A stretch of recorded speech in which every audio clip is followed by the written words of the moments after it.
My name is Ava Sterling, and I'm 29 years old. After 4 years in Afghanistan as an Army combat medic, I figured I'd seen the worst humanity had to offer. I never dreamed that my toughest battle would be waiting for me right here at home.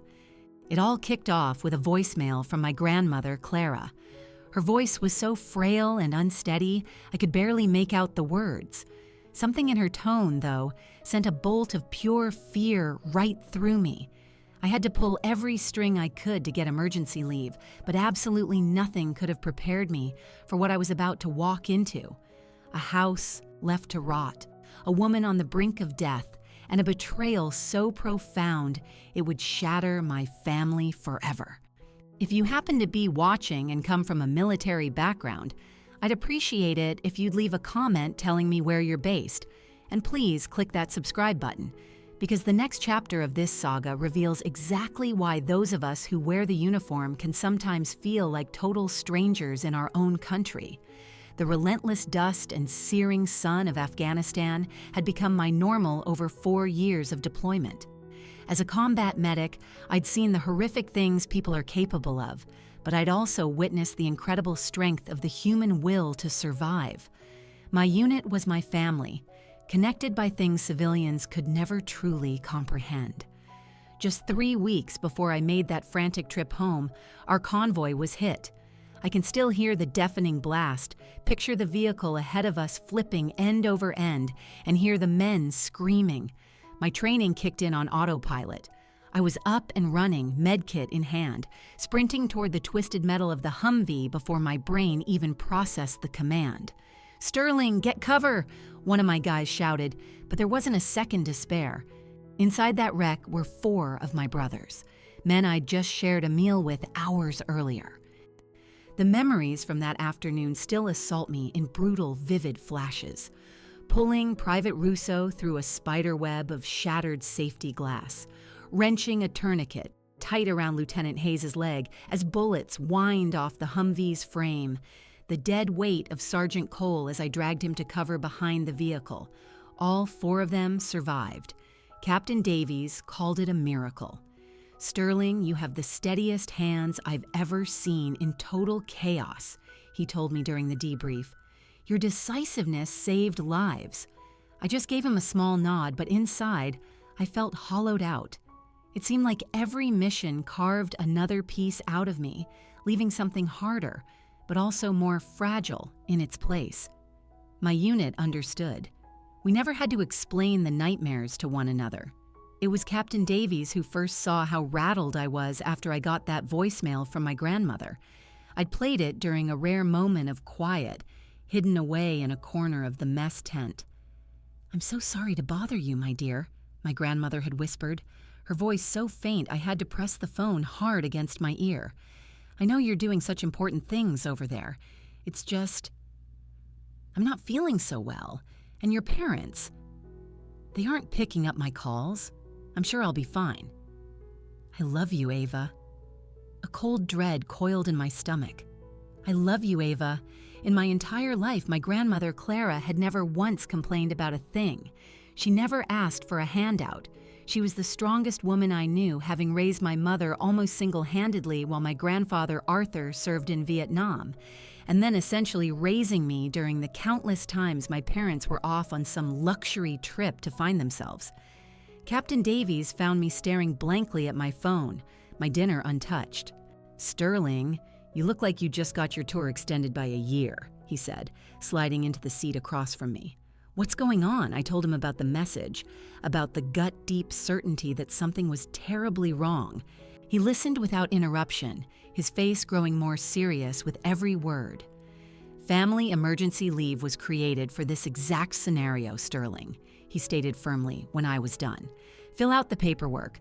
I'll make sure it gets fast-tracked." The process was a bureaucratic hell. Emergency leave demanded hard proof, doctor's notes, and a long chain of command signatures. Without a formal medical report, the system was designed to move at the speed of a melting glacier. For 3 agonizing days, I called my parents' cell phones relentlessly, but every call went to a voicemail box that was already full. I tried my grandmother's landline, but it just rang and rang unanswered. Captain Davies became my champion, calling in favors and personally walking my request through the command structure.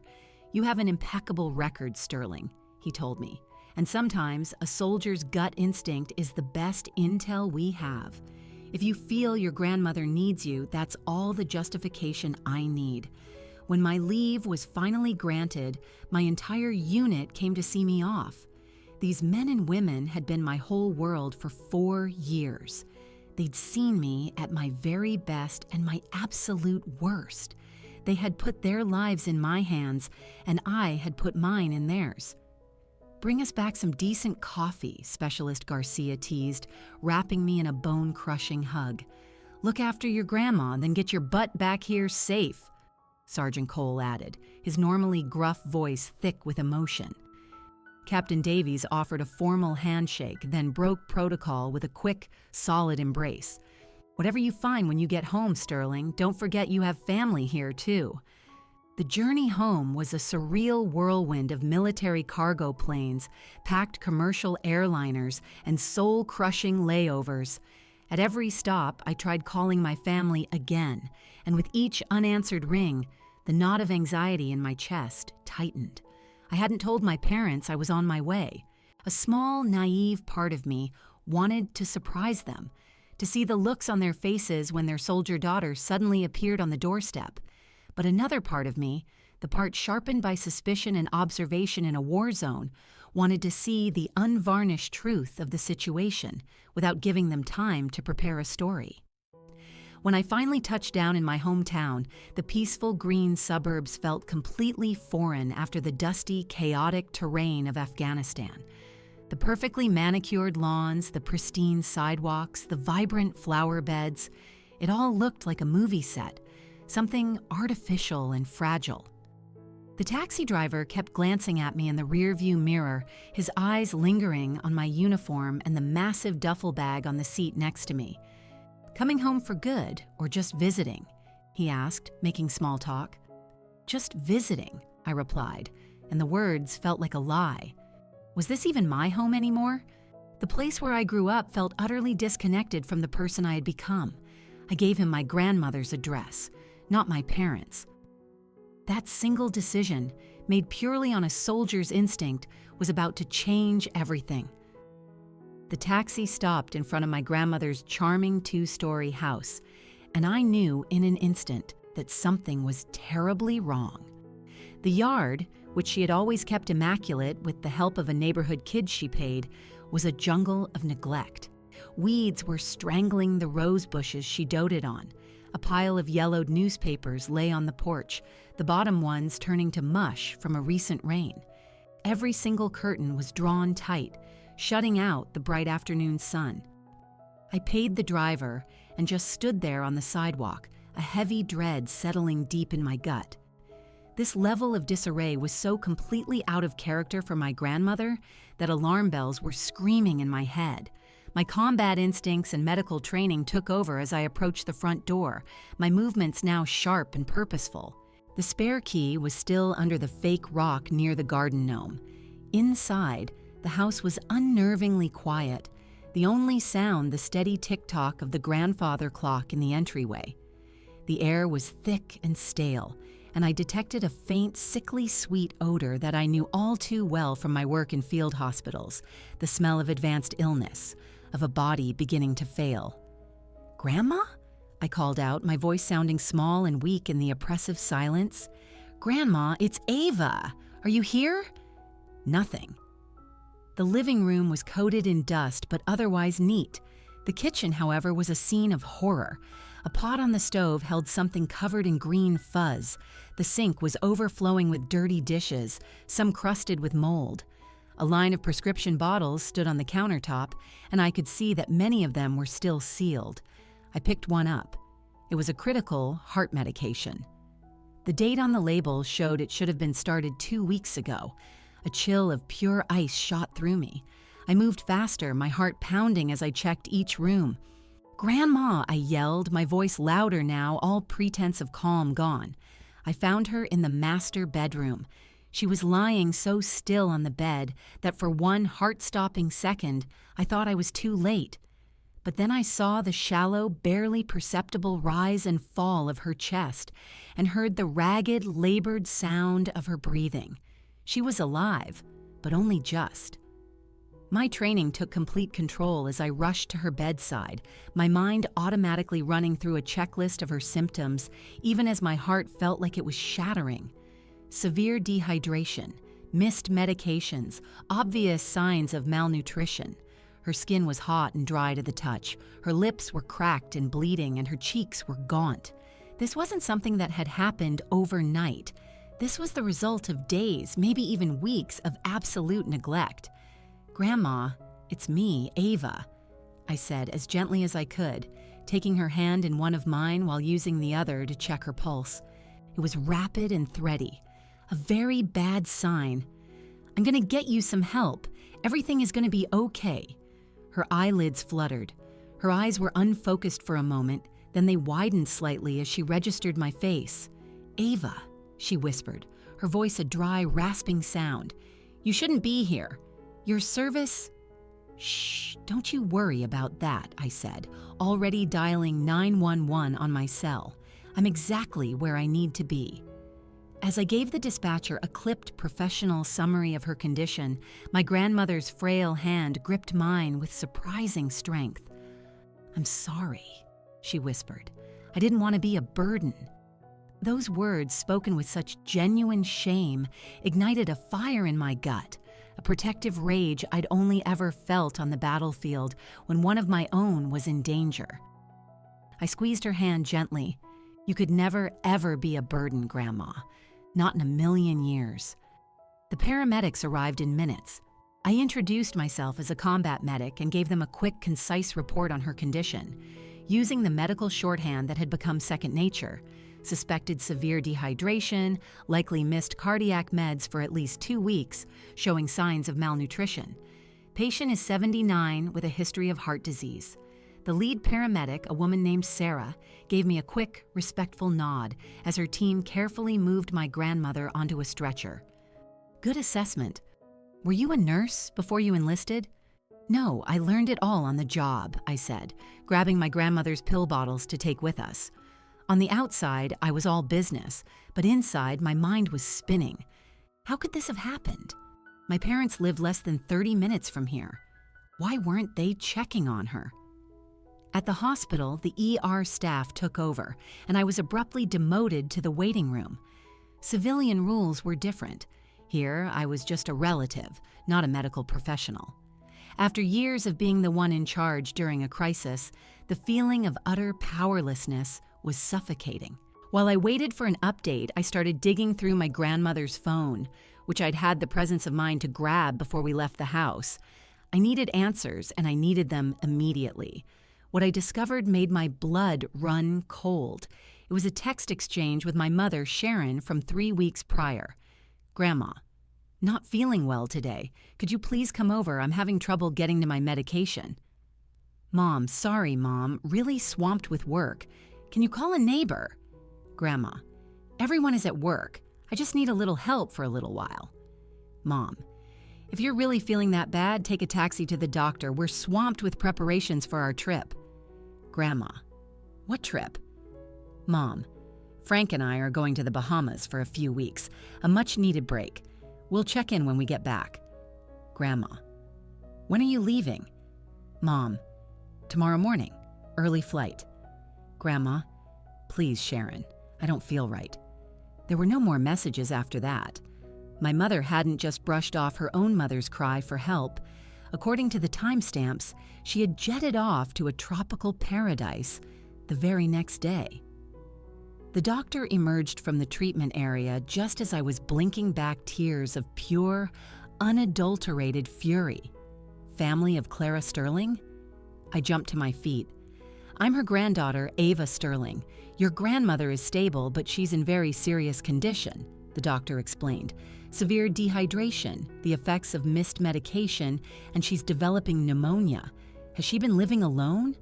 "Yes, but my parents live nearby. They were supposed to be taking care of her," I said, my voice tight with a rage I was struggling to contain. The doctor's expression was one of professional sympathy, but his eyes told the real story. We both knew this wasn't just an unfortunate accident. This was neglect. "Well, it's a very good thing you arrived when you did," he said quietly. "Another 24 hours and we would likely be having a very different conversation." Those words hit me like a physical blow. I had almost lost her. "Can I see her? She's being moved to the ICU. She's been asking for you." In the sterile, beeping world of the ICU, my grandmother looked impossibly small and frail under the thin white sheets, lost in a tangle of tubes and wires. But her eyes were clearer now as I walked to her bedside. "My beautiful girl," she said, her voice a little stronger thanks to the IV fluids. "You came all the way from Afghanistan." "Of course I did," I said, gently taking her hand. "Grandma, why didn't you tell me it was this bad?" She looked away, her eyes welling up with tears. "Your parents said you were too busy saving lives over there to be bothered with some old woman's aches and pains." A tear traced a path down her weathered cheek. "They told me they would handle everything." Another piece of the puzzle snapped into place, and the picture it formed was monstrous. "And when did you last see them, Grandma?" "Almost a month ago. They brought some groceries and said they were going away for a business trip. The home health nurse stopped coming a couple of weeks back. She said she wasn't getting paid anymore." She closed her eyes, exhausted by the effort of speaking. "I tried to manage on my own, but the stairs, I just got so very tired." I swallowed hard against the lump forming in my throat. "You get some rest now, Grandma. I'm here, and I'm not going anywhere." As she drifted off into a medicated sleep, I pulled out my phone again. This time, I opened Facebook. I rarely use social media on deployment, but now I was on a mission. It took me less than 30 seconds to find my mother's profile. What I saw there confirmed my worst fears and ignited a rage that rivaled anything I had ever felt in a combat zone. My parents, Sharon and Frank, were indeed living it up in the Bahamas. Their tanned, smiling faces grinned out from dozens of photos. There were pictures of them with colorful cocktails by the pool, on sunset cruises, and enjoying spa treatments, all posted publicly with sickeningly cheerful captions about living our best life and so deserving of this break. The timestamps were a damning indictment. They had left the day after my grandmother had texted them for help, and they'd been broadcasting their vacation highlights ever since. While my grandmother was lying alone, starving and dying in her house, they were parasailing and attending beach parties. My hands trembled with rage as I scrolled through the endless feed of their selfish indulgence. My mother, Sharon, and my father, Frank, seemed to be competing to see who could look more blissfully unconcerned. Day 7 in paradise. One caption read, under a photo of them clinking champagne flutes on a yacht. Absolutely earned after such a stressful year managing family obligations. Family obligations. So that's all my grandmother was to them. Not a mother who had sacrificed everything, but a stressful obligation. Another post made my jaw clench so hard my teeth ached. Sometimes you just have to put yourself first. No regrets about this spontaneous getaway. This one was posted exactly 1 week after they had abandoned my grandmother. I dialed my mother's cell, not caring one bit about the international roaming fees they were about to rack up. After 4 rings, she answered. I could hear music and loud laughter in the background. "Ava, is that you, honey?" What a surprise. Her voice was cloyingly sweet and slightly slurred. I could practically smell the piña colada. "Where are you?" I asked, my own voice dangerously quiet. "Oh, your father and I are just on a little trip in the Bahamas. Much needed RR. You know how it is." She let out a light, tinkling laugh that set my teeth on edge. "We've been working so hard taking care of your grandmother and everything, especially with you off playing soldier." The condescending way she said playing soldier was a familiar sting. But right now, it felt like pouring salt in an open wound. "Funny you should mention Grandma," I said, my voice flat as a board, "because I'm sitting next to her hospital bed right now." There was a short silence on her end. Then, "Hospital? What happened? Is she okay? No, Mom, she's not okay. She almost died. I found her severely dehydrated, alone in her house, having missed her heart medication for 2 weeks because she couldn't get to it. Another pause. Well, that's just not possible. We hired a home nurse to check on her while we were away. She must have fired her or something. You know how stubborn she can be. The immediate deflection of blame made my blood boil. The nurse quit because you stopped paying her. Did you know that? Listen, Ava, I think you're overreacting. Your grandmother has always been a bit of a drama queen about her health. She's probably just angry that we went on vacation without her permission. You know how she likes to control everything. I couldn't believe what I was hearing. She has pneumonia, Mom. The doctor said another day and she would have been dead, alone, while you were posting vacation selfies. Now you're just trying to make me feel guilty. My mother snapped, her tone hardening. We have given up so much to take care of her since your grandfather died. We deserve a break. You have no idea what it's like because you conveniently ran off to the army instead of dealing with your family responsibilities. Put Dad on the phone, I demanded, refusing to be drawn into her toxic, twisted logic. He's in the pool. Look, we'll cut our trip short and be home in a few days, okay? Just stop being so dramatic. She's in the ICU right now. A few days? What do you want us to do, Ava? Waste thousands of dollars on last-minute flights when the doctors are already handling it. You're there now, so the problem is solved. We'll see you both when we get back. The line went dead. I stared at my phone, stunned into a state of silent disbelief. This wasn't just selfishness. This was a level of callousness that bordered on sociopathic. Something was deeply, fundamentally wrong here, and I was going to get to the bottom of it. I found the home nurse's number in my grandmother's phone. Heather Collins, RN. I called her immediately. Miss Collins, this is Ava Sterling, Clara Sterling's granddaughter. I'm a combat medic home on emergency leave, and I found my grandmother in critical condition. I understand you were her nurse until recently. There was a hesitant pause on the line. Yes, I was, and I feel absolutely terrible about what happened. Is she going to be all right? She's stable for now, but she's in the ICU. Can you please tell me why you stopped caring for her? Heather let out a long, weary sigh. Your parents stopped paying my invoices 6 weeks ago. I kept coming for 2 more weeks without pay because I was so worried about her, but I have my own family and bills to pay. I couldn't afford to keep working for free. I called your parents dozens of times, but they kept giving me the runaround saying the check was in the mail or they were sorting out some insurance issue. Did they tell you they were going to the Bahamas? No, Heather said, and she sounded genuinely stunned. They said they were dealing with some business troubles and would be hard to reach, but would be checking in on her. I left very detailed instructions with your mother about Clara's medication schedule and her needs. And who was supposed to take over for you? Heather paused. Your mother assured me they were taking over her care personally and had arranged for another service to fill in. I asked for the agency's name so I could transfer my notes, but she was evasive. She paused again. There was no other service, was there? No, I confirmed, a grim finality in my voice. There wasn't. After thanking the nurse, who readily agreed to provide a written statement, I waited until the doctors assured me my grandmother would sleep through the night before I headed back to her house. It felt even colder and more oppressive in the dark. I turned on every light as I moved through the rooms, determined to uncover the whole truth. In the kitchen, I found a mountain of mail piled on a side table, bill after bill, most of them stamped with past due or final notice. The power, the water, property taxes, medical bills, all unopened.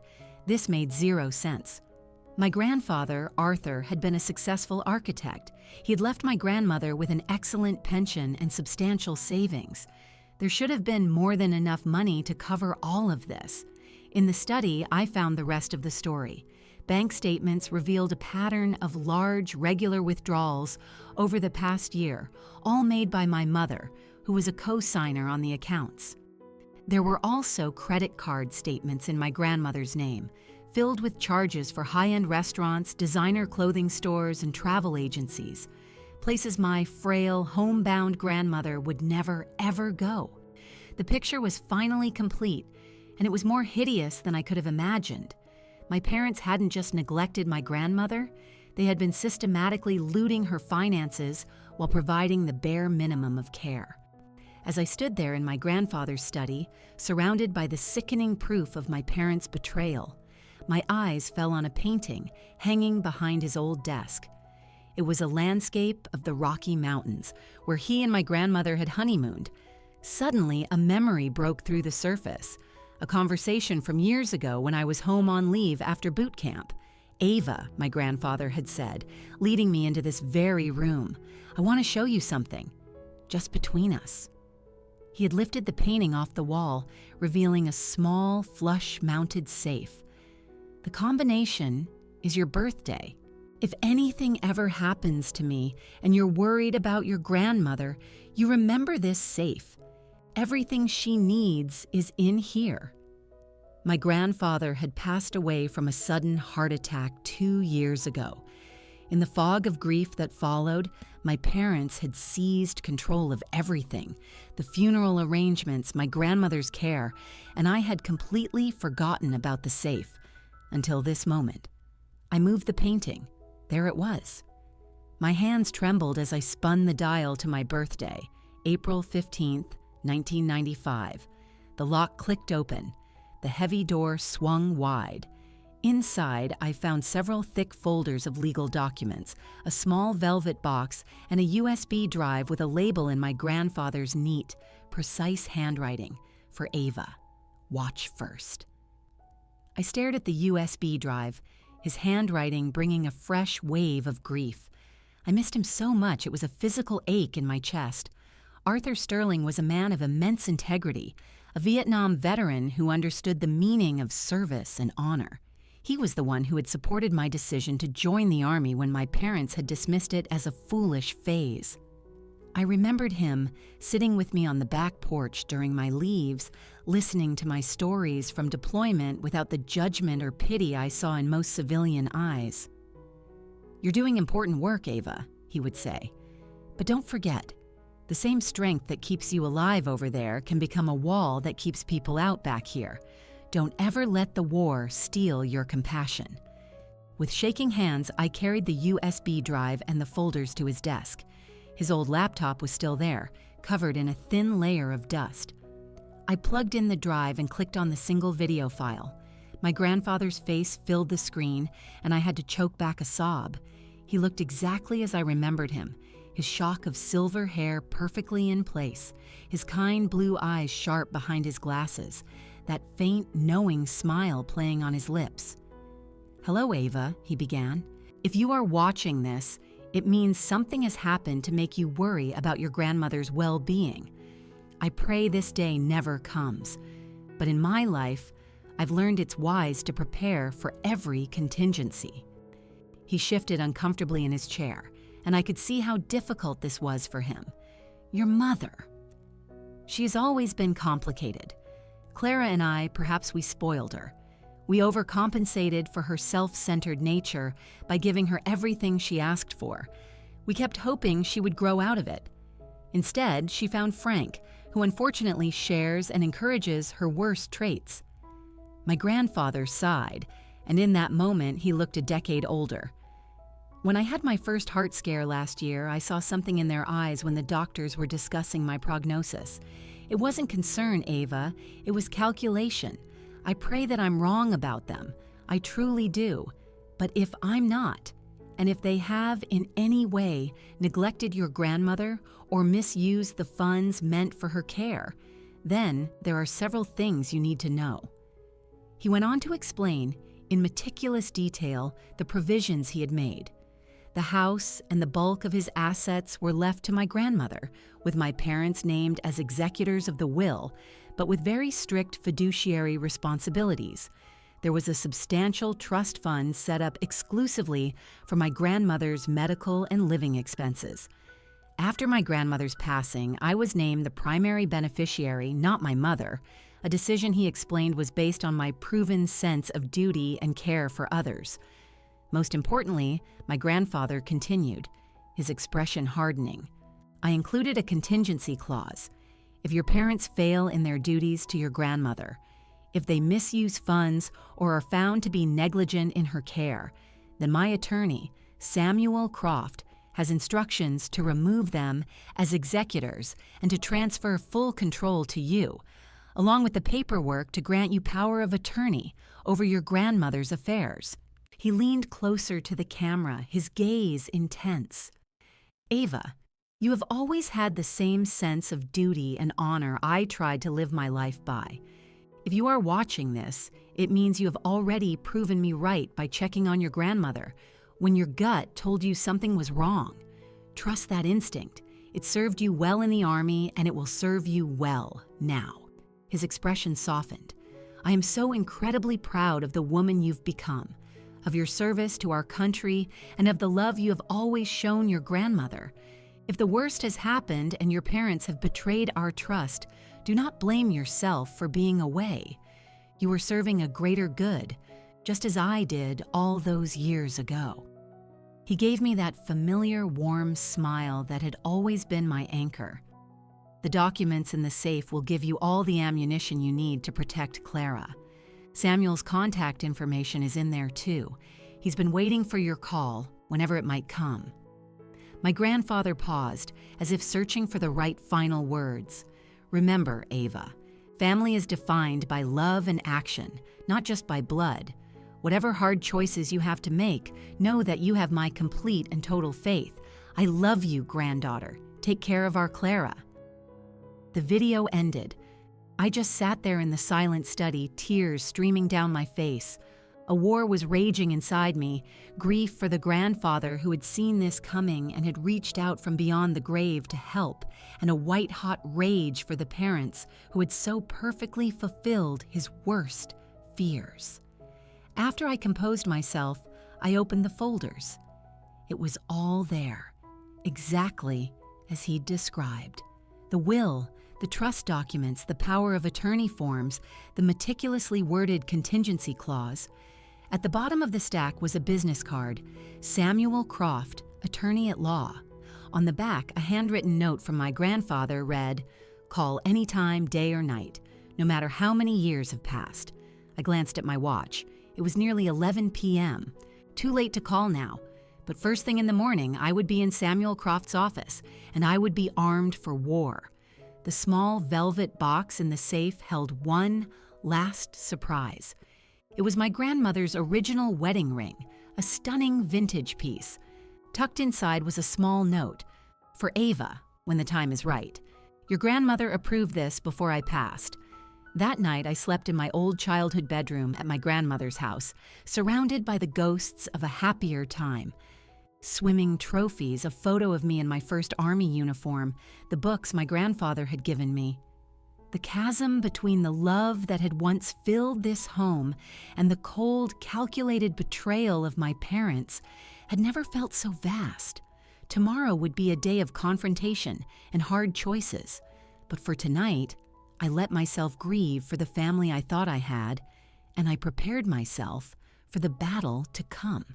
At exactly 9 a.m. the next morning, I walked into the law offices of Croft Associates, the folders from my grandfather's safe clutched tightly in my bag. The receptionist looked up, her eyes taking in my military bearing and determined expression. "I need to see Samuel Croft," I said. "I'm Ava Sterling, Arthur Sterling's granddaughter." Her eyes widened slightly. "Of course, miss." "Sterling. Mr. Croft has had a standing instruction regarding your family for some time. Please come with me." Samuel Croft was older than I had imagined, likely in his 70s, with a full head of white hair and sharp, intelligent eyes that didn't miss a single detail. He rose from his desk as I entered, extending a hand. "Miss Sterling, your grandfather spoke of you often and with immense pride. I've been expecting you, though I must confess I had hoped this day would never come." "So did I, Mr. Croft," I replied, taking the offered chair, "but I'm afraid my grandfather's fears were justified. For the next hour, I laid out everything: my grandmother's condition, my parents' vacation, the unpaid bills, the drained bank accounts, the fired nurse. I showed him the social media posts, the text messages, and finally, the documents from the safe. Croft listened in silence, his expression growing more grave with each detail, occasionally jotting down a note. When I finished, he nodded slowly. Arthur was one of my dearest friends as well as a client.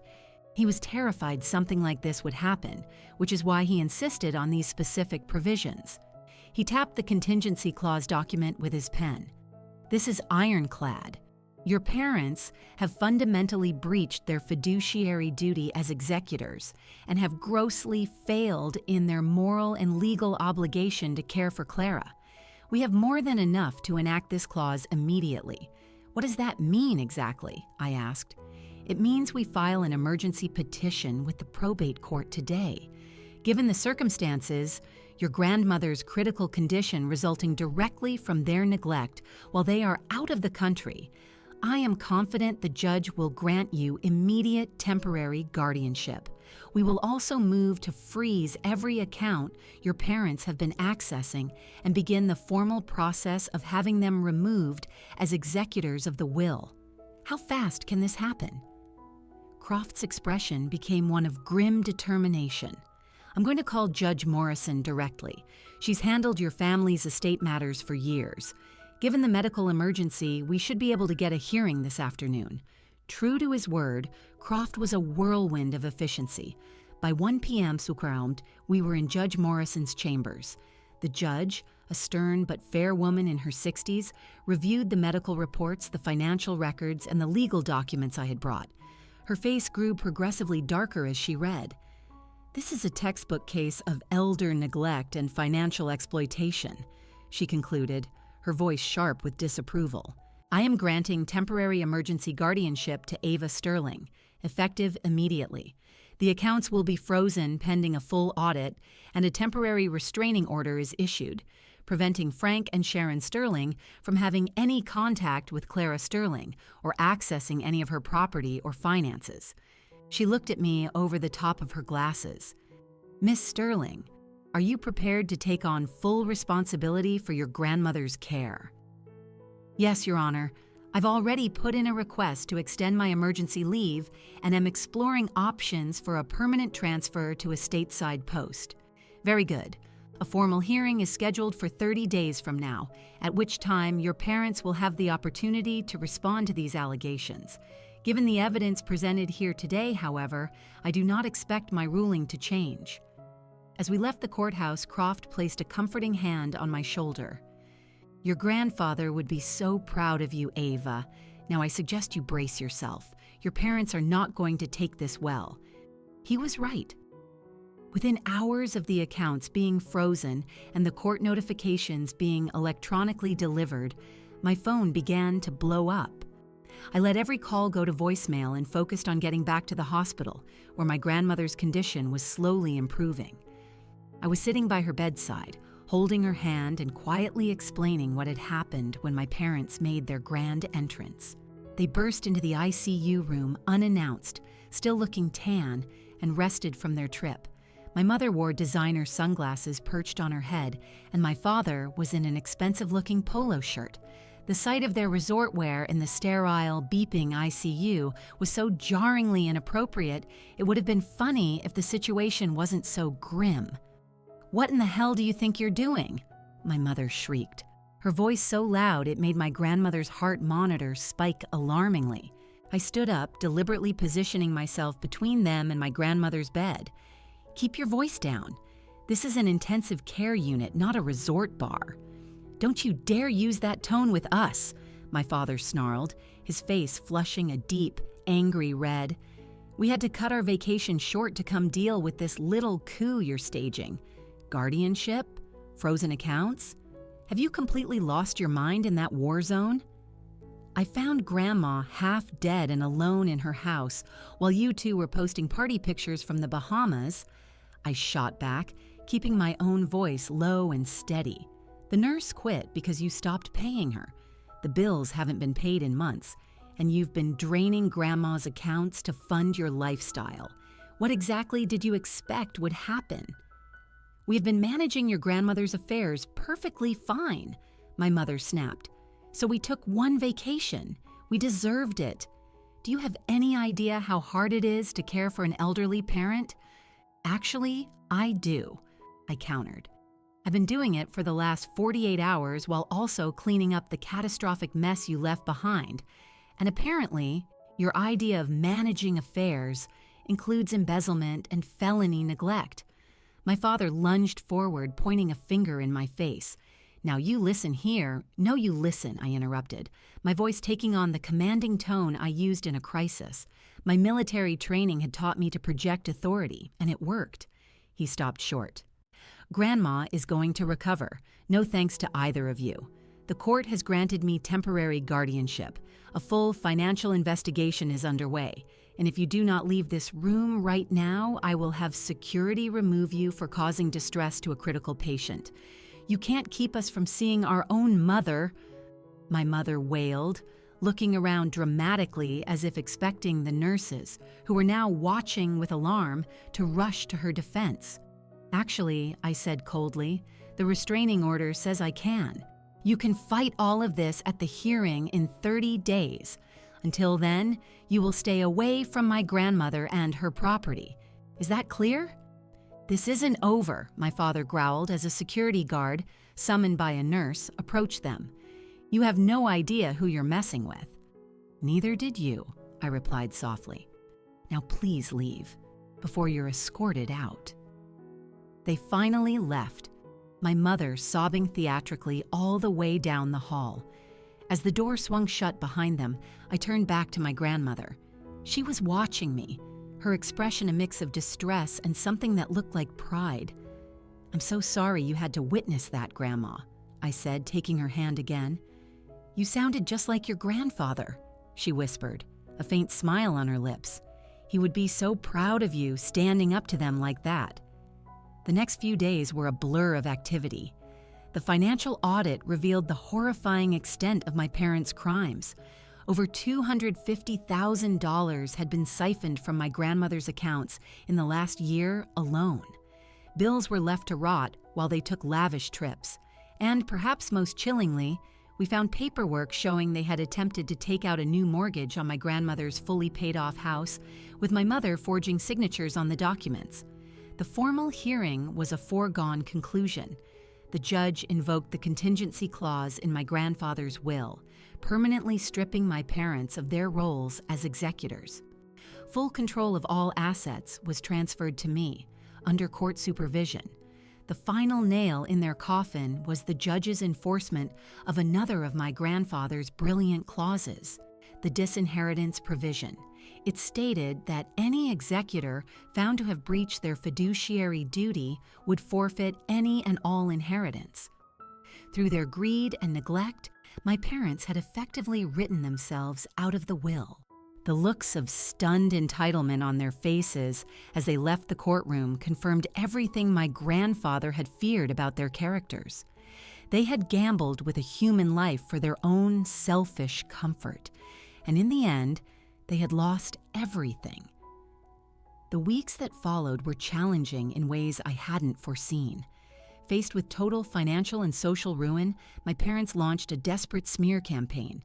My phone became a constant source of stress as they peppered me with messages, which swung wildly from rage-filled tirades, "You ungrateful monster," to manipulative pleas. "Your grandfather never understood the sacrifices we made," to pathetic begging. "We'll be homeless without that money." I blocked their numbers, but they just enlisted other relatives and family friends to plead their case, each one calling with some version of, "Surely you can work this out as a family." What none of these well-meaning people understood was that my parents had already torched that bridge. This was never about the money. It was about justice and protecting my grandmother. Meanwhile, as Clara's health steadily improved and she was moved to a regular room, I focused on rebuilding the support network my parents had dismantled. I rehired Heather, the nurse, and made sure she received back pay for every hour she had worked for free. I called the landscaper, the housekeeping service, and every other provider who had helped my grandmother maintain her quality of life, before my parents started cutting corners to fund their lifestyle. One of the most unexpected bright spots came from Leo Martinez, a childhood friend who, it turned out, was now a physical therapist at the hospital. We had grown up 3 doors down from each other, but had lost touch after high school when I went into the Army and he went off to college. Leo saw me in the hospital cafeteria one night and sat down at my table, his familiar easy grin a welcome relief after days of legal stress and family drama. "Ava Sterling," he said, setting his tray down. "The prodigal combat medic returns.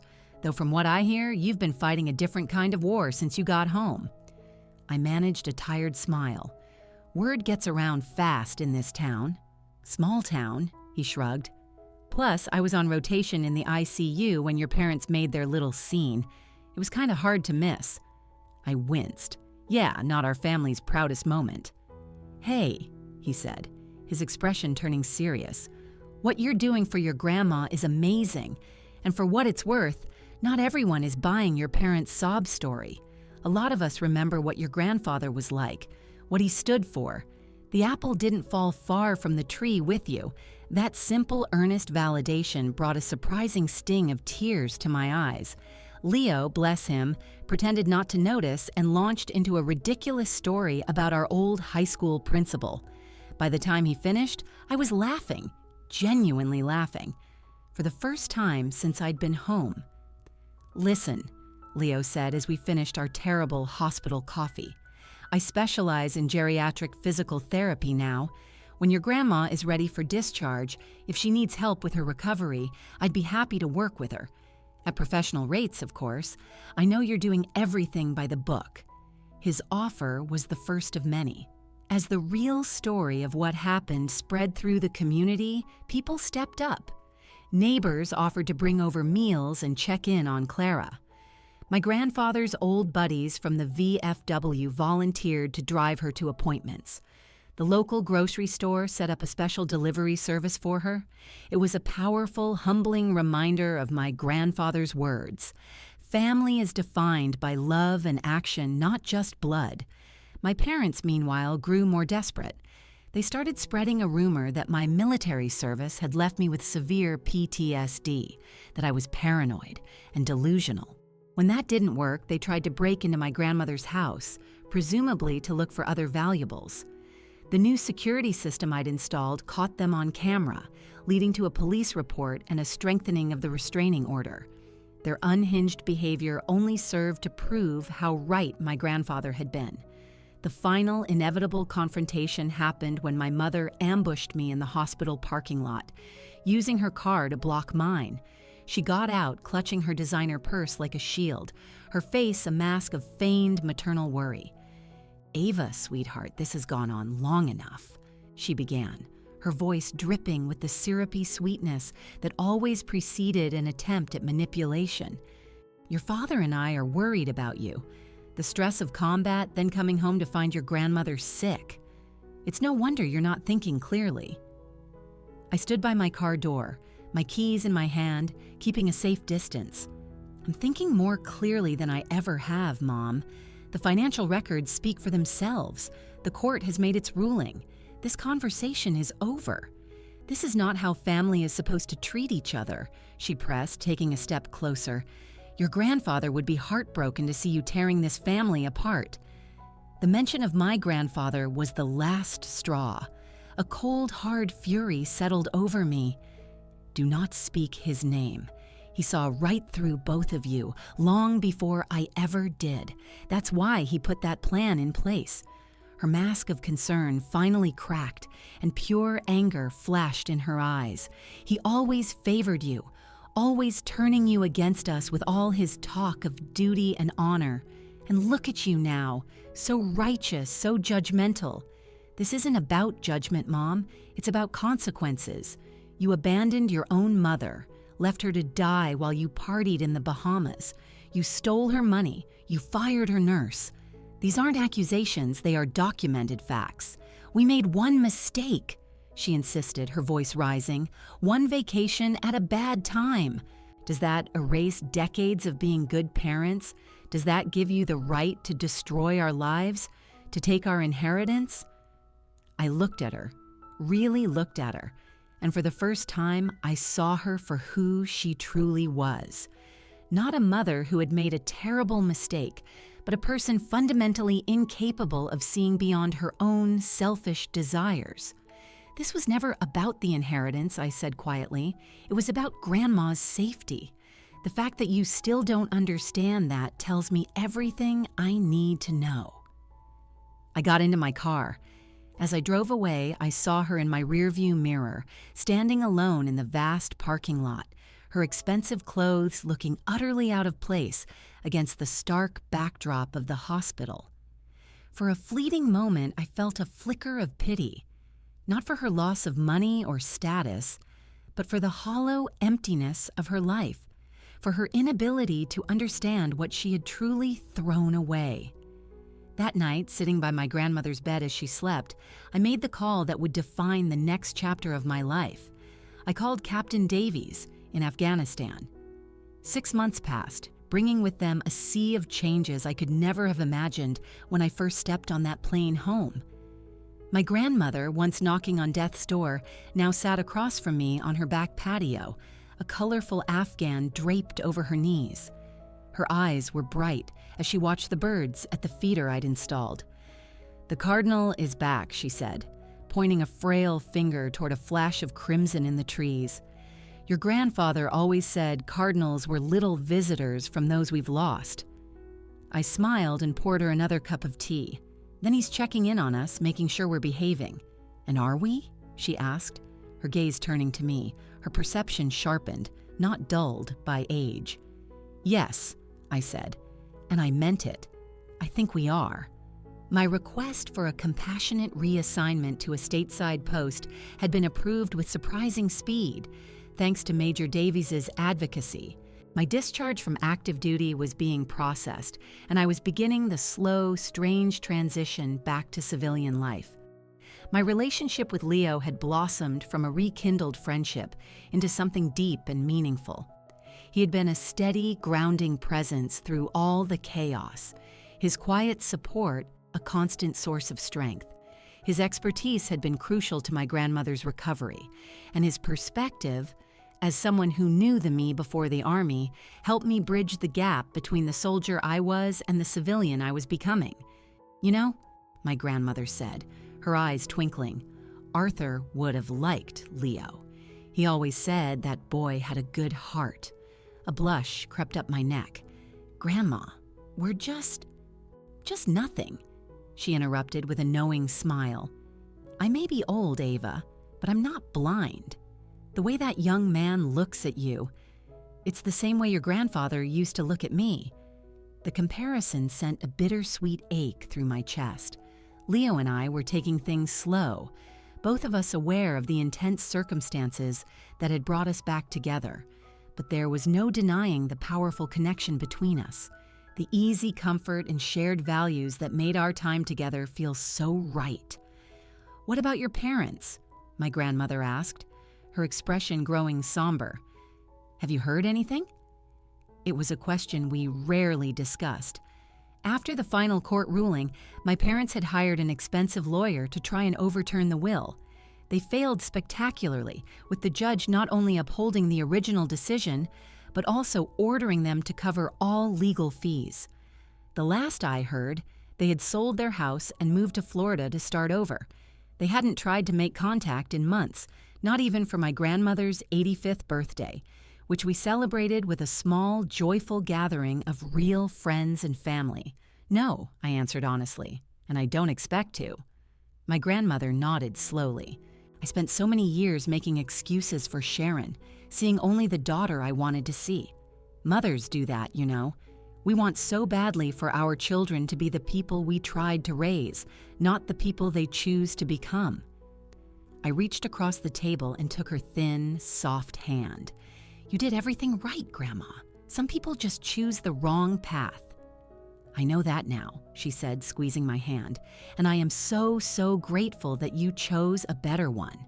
Not everyone would have given up what you did, your unit, your career overseas, to come back and take care of an old woman.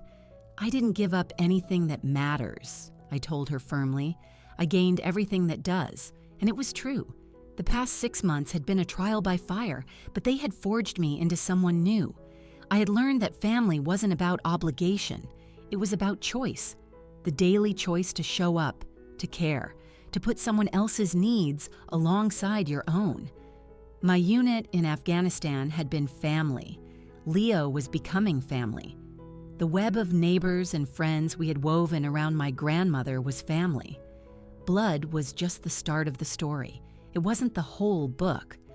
I had learned that the same strength that served me in combat, the ability to stay calm, to act decisively, had a purpose far beyond the battlefield. It had allowed me to fight for justice, to navigate a complex legal system, and to rebuild what had been broken. But most of all, I had learned that healing is never a straight line. My grandmother had good days and bad days.